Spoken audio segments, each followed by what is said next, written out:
سلام، عرض ادب و احترام خدمت دوستان عزیز. مهرداد آهوران هستم، مربی و مدرس بین‌المللی فدراسیون جهانی شطرنج. رسیدیم به کتاب چهارم یا در حقیقت جلد دوم از کتاب شطرنج خود را بسازید نوشته آرتور یوسوپوف. خب فصل اول از جلد چهارم رو با هم شروع می‌کنیم.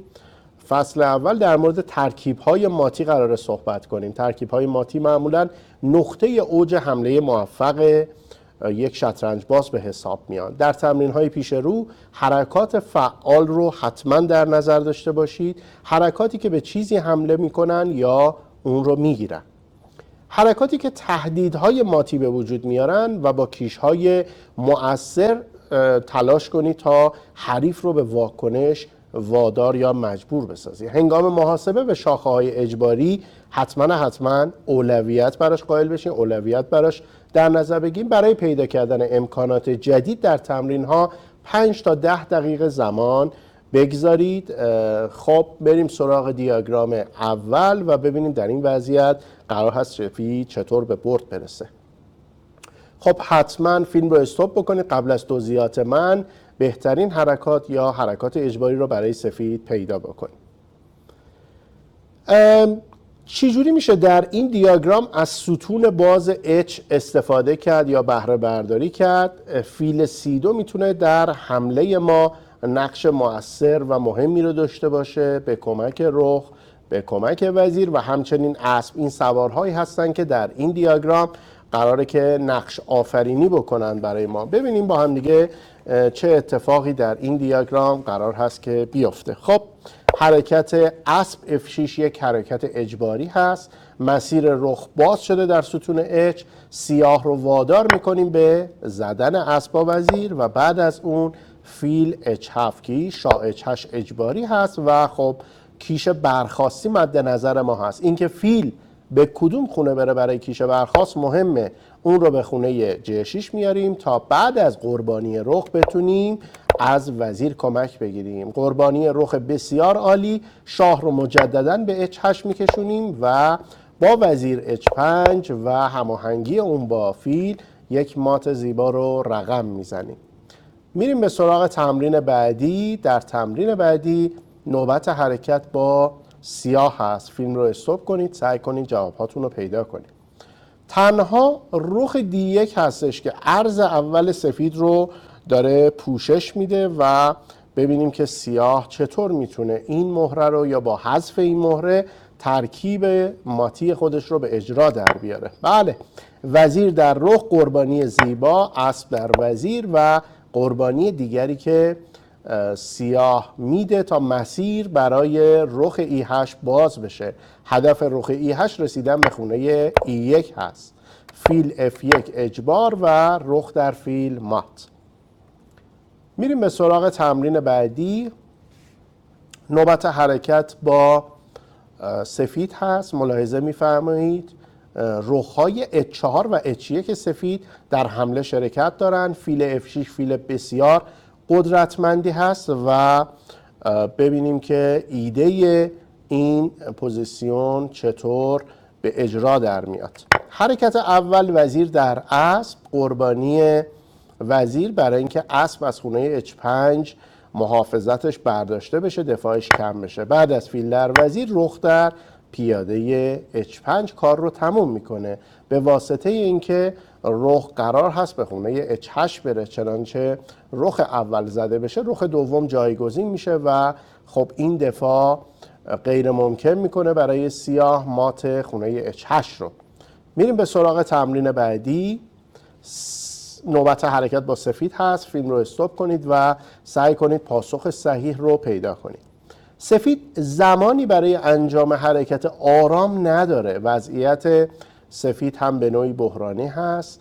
رخ در پیاده B2 تصمیمی هست که سیاه داره میگیره.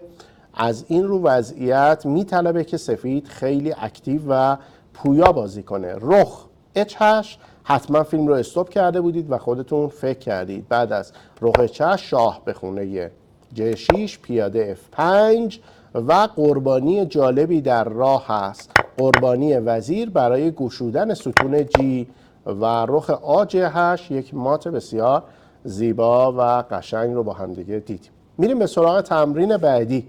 در این تمرین نوبت حرکت با سفید هست. سوارهای سفید بسیار فعال هستند. در این منطقه ملاحظه می‌فرمایید سوارهای سفید بر روی جناح شاه سیاه خیمه زدن، اما برای مات کردن حریف سفید باید سوار مدافع رو تعویض بکنه. سوار مدافع اینجا یا مزاحم اسب F6 هست و بعد از فیل در اسب، فیل در فیل و بعد از اون قربانی تماشایی رخ در H7 کار رو تموم میکنه. بعد از پذیرفتن قربانی رخ کیش و اسب به خونه J6 میاد، پیاده F7 آچمزه و مات رخ H8 بلا دفاع هست. یک تمرین بسیار عالی با الگویی تماشایی. میریم به سراغ تمرین بعدی.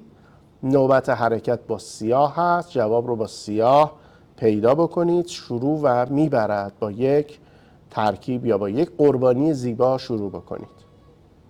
خب سیاه حرکت اسب F3 رو انجام میده، تهدید مات در H2. چنانچه اسب قربانی پذیرفته بشه رخ دید و مات در خونه H2 تقریبا بلا دفاع هستش و با همدیگه بریم به سراغ تمرین بعدی. خب در این تمرین نوبت حرکت با سفید هست. هیچ شانسی برای محکم کردن وضعیت نباید به حریف داده بشه. وقت رو نباید از دست بدیم. رخ E1 وزیر سیاه تهدید شده. بعد از وزیر D8 رخ کیش، وزیر به خونه H6 تهدید مات خونه G7 هست. از این رو سیاه رخ G8 میکنه و خب مشخصه اگر ما بتونیم وزیر رو به خونه F6 بیاریم، کیش سلامت رو بدیم، کار تمومه. وزیر سیاه مزاحم هست، بنابراین رخ E8 قربانی رخ و وزیر تهدید شدن. بعد از وزیر F6 و مات در خونه G7 آسون میشه برای سفید. میریم به سراغ تمرین بعدی.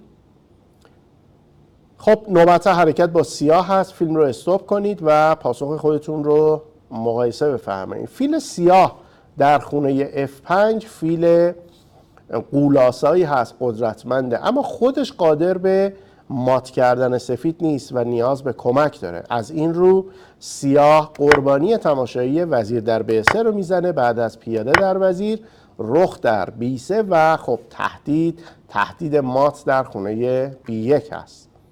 سفید فیلش رو به خونه یک میاره تا شاه بتونه فرار کنه.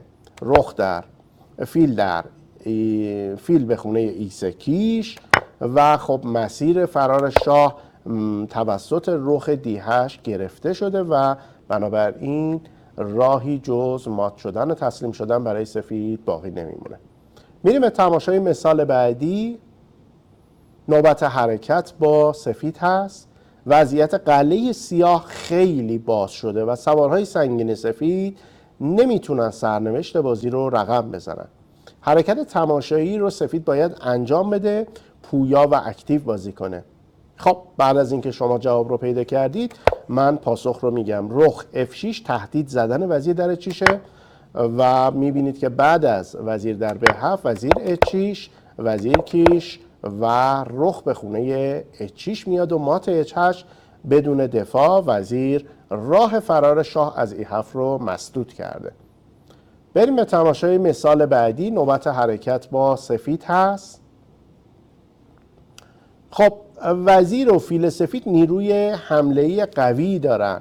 میبینید که وزیر و هر دو تا فیل قدرتمند وجود دارن تا حمله جالبی رو ایجاد بکنن. شاه سیاه هم نسبتاً تنها مونده و فقط وزیره که داره دفاع میکنه، خصوصا از خونه H6 یا ارز ششم. بنابراین حرکت صحیح رخ C6.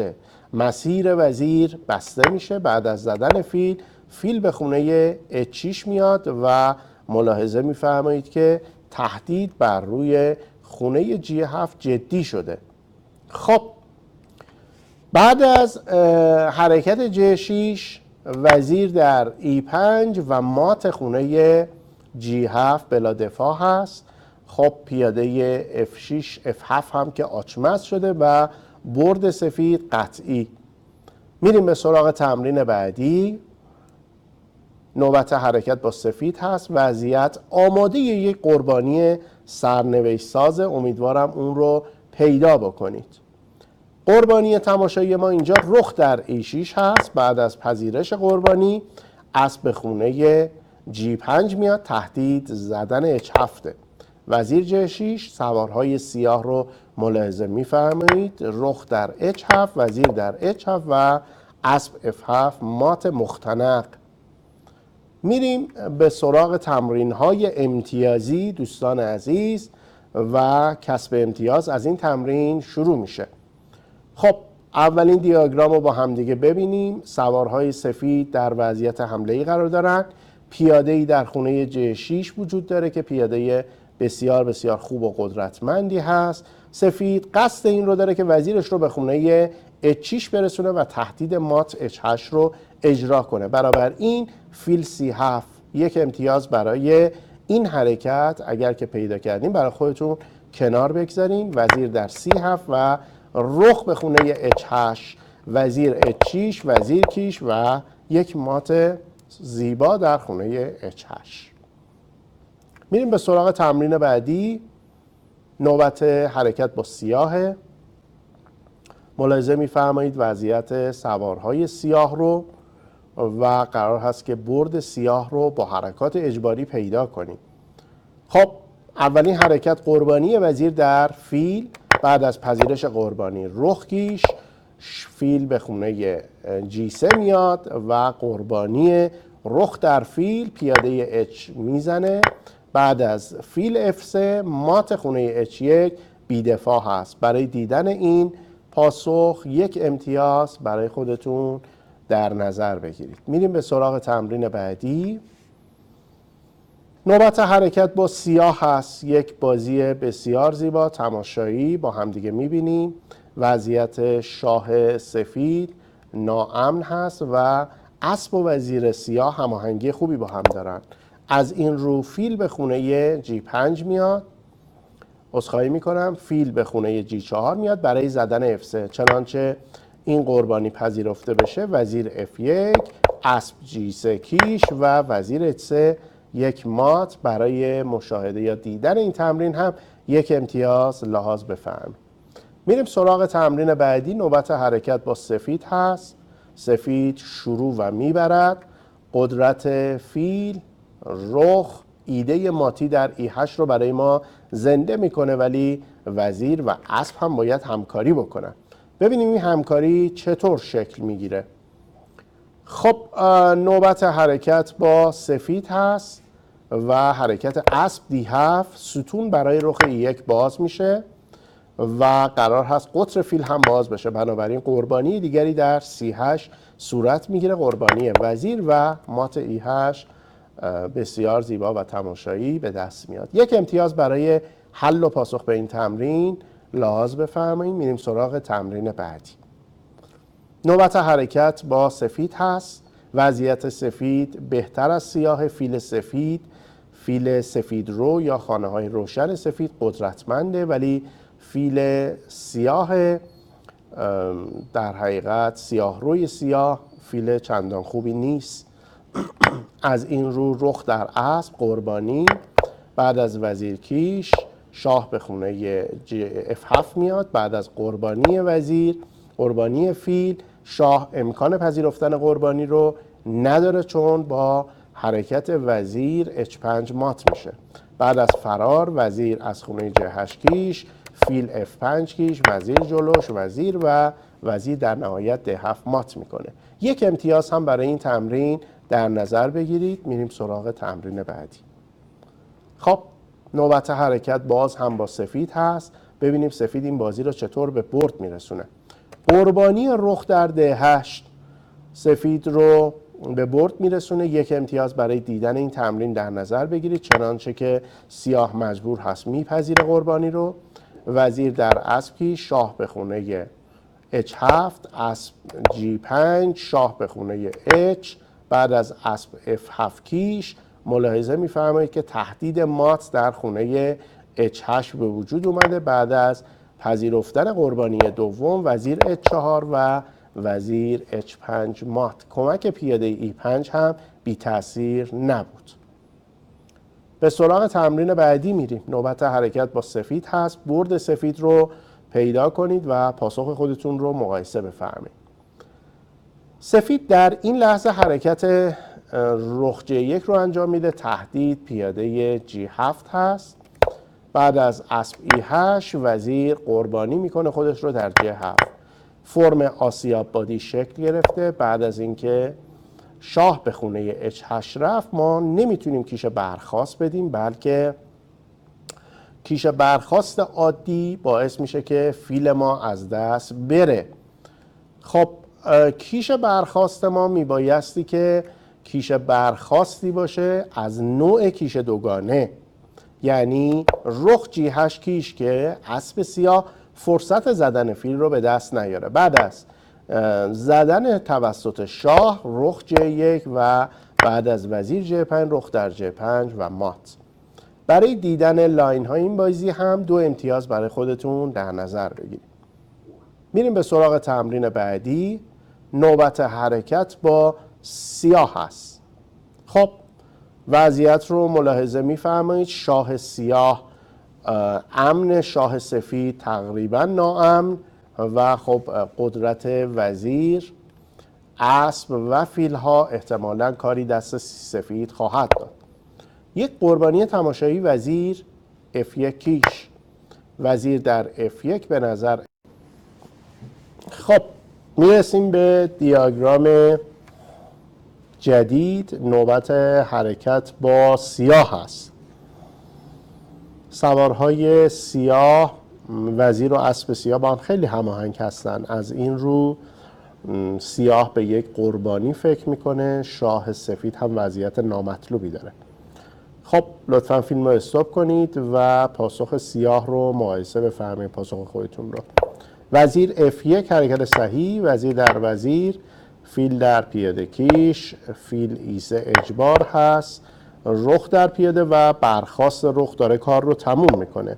چنانچه حرکت وزیر E2 هم انجام بشه تأثیری روی جریان بازی نمیگذاره همونطور که میبینید و حرکت رخ در E2 کار رو تموم میکنه. برای دیدن این لاین به طور کامل 2 امتیاز برای خودتون در نظر بگیرید. میریم سراغ تمرین بعدی. نوبت حرکت با سفید هست. خب وضعیت شاه سیاه نامطلوب. بعد از قربانی وزیر در H7 پیاده به خونه J6 شاه H8 رخ کیش، فیل جلوش و یک مات ساده و زیبا. برای تماشا دیدن این دیاگرام پاسخ صحیحتون هم 1 امتیاز در نظر بگیرید. میریم سراغ تمرین بعدی. نوبت حرکت با سیاه هست. برد با سیاه رو پیدا بکنید. در این وضعیت جالب حتما به قربانی فکر کنید. بله، قربانی وزیر در رخ، فیل در رخ، فیل کیش، فیل D2 و رخ E1 کار رو تموم میکنه. 1 امتیاز برای دیدن پاسخ این تمرین. خب این هم مثال بسیار معروفی است، احتمالا قبل از این هم دیدید. خب اسب و وزیر سفید گزینه های خوبی برای حمله به خونه F6 هستند، چنانچه یکی از مهره های مدافع نباشن اسب کیش میتونه کار رو بسیار جدی کنه. برابر این قربانی رخ در اسب قربانی کاملا صحیحی هست. بعد از پذیرفتن اسب F6 شاه کنار و تهدید وزیر و همچنین تهدید وزیر H8 کار رو برای سیاه سخت میکنه.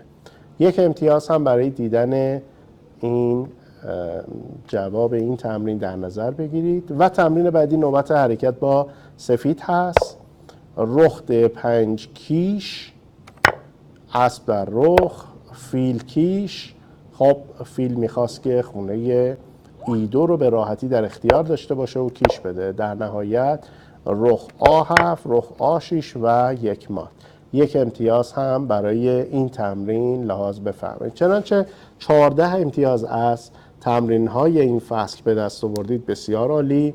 اگر 12 امتیاز خوب، 9 امتیاز ضعیف و خب کمتر از 9 امتیاز حتما باید تمرین ها رو ببینید، کتاب رو مطالعه بکنید، محتوا رو ببینید و مجددا تمرین ها رو حل بکنید. به امید دیدار شما عزیزان تا فصل آینده. خدا نگهدار.